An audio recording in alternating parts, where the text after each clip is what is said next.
What's good, YouTube? It's your boy Fade.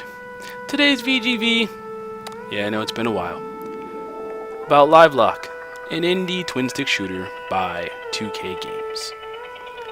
Livelock is... how can I put this? It is an actually fun and refreshing game, and does require a bit of a tactical approach, especially if you're running solo or on harder difficulties.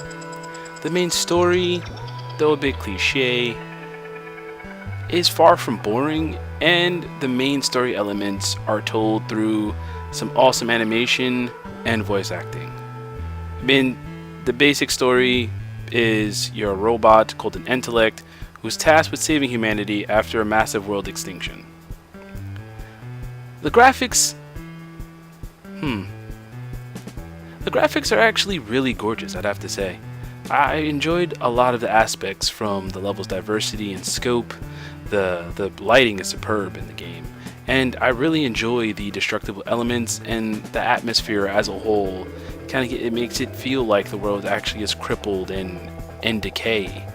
Yeah, I really like that. Now leveling, it's really basic.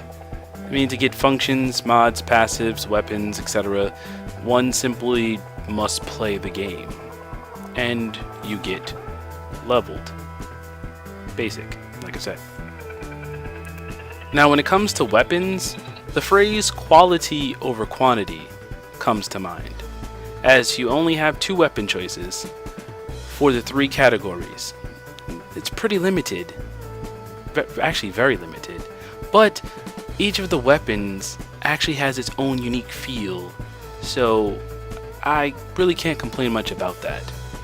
Now, I do enjoy the fact that you can upgrade your weapons, and to do that you need carbon, which is a resource you get from looting dead robots, opening chests, killing upgraded enemies and bosses, and you also get special ammo for your heavier weapons from chests to upgrade enemies and bosses. So honestly, it's pretty cool. Now, the enemies of Livelock, I have to say, are actually really interesting. They do have a nice variation, and they don't really feel like reskins. They actually do respond to you differently, so you're not going to be like, hey, I've killed this enemy, now it's just an enemy with another skin on it. Like, they actually do have different enemies in the game, and I like that. And they come in 2 different modes. There's normal, which is just your basic cannon fodder, they die really quickly, and then you have upgraded, which are similar to like the elite packs from Diablo. They have multiple health bars and little extra perks on them that, you know, you have to be careful of, because it can really change the tide of battle. Now, they do other things aside from just increasing your score, as in twin-stick shooters you usually get a score relative to killing. They can drop orbs that give you a multiplier. You can get a destruction bonus to buff your damage output if you manage to kill them fast enough. Sometimes they'll drop health packs, or even this buff called an overclock, which, you know, gives you a special perk to it, which honestly I do enjoy that mix up. It's really cool. Dying in the game, honestly, I have to say, actually feels empowering, as weird as that may sound. It actually is, because I mean, like, when you hit critical integrity, or, you know, your health bar turns red and then you're destroyed, you can reprint. And once you decide to reprint, you have to find an area on the map, and you drop your drop pod down. If you land on enemies, it usually does a lot of damage, and sometimes actually outright kills them. It's like an OP continue. You know, it reminds me of like another twin-stick shooter that I play.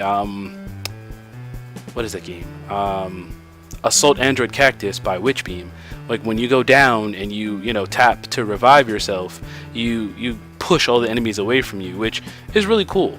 You know, but I kind of like Livelock's reviving system better, because, you know, I can actually eliminate enemies and then get myself back up to raising my score.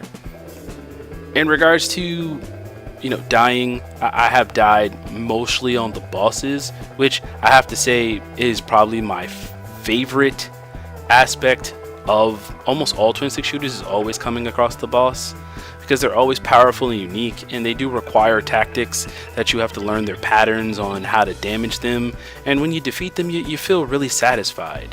You know, Livelock, they kind of give you like that little sample teaser where like you may come across some bosses a couple of times beforehand so you can see how they play, but you don't get to get the full package until you actually battle them and defeat them. Plus, the bosses in Livelock have great character to them, and I really enjoy the dialogue. There's even one character who reminds me of Bane. Should not have come here, intellect. You cannot hide from me. I was born into the darkness. As you heard, like, that line got me hyped at the end.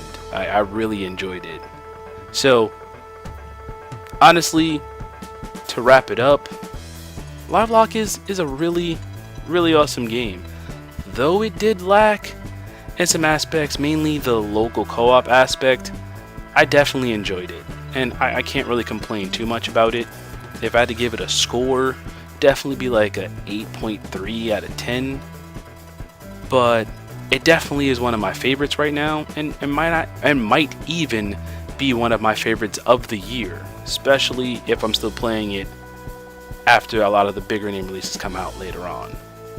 So I'm gonna wrap it up there, and if you enjoyed this video, just going for a shortened version, usually my VGVs drag on forever, hit that like button, lets me know that you enjoyed it.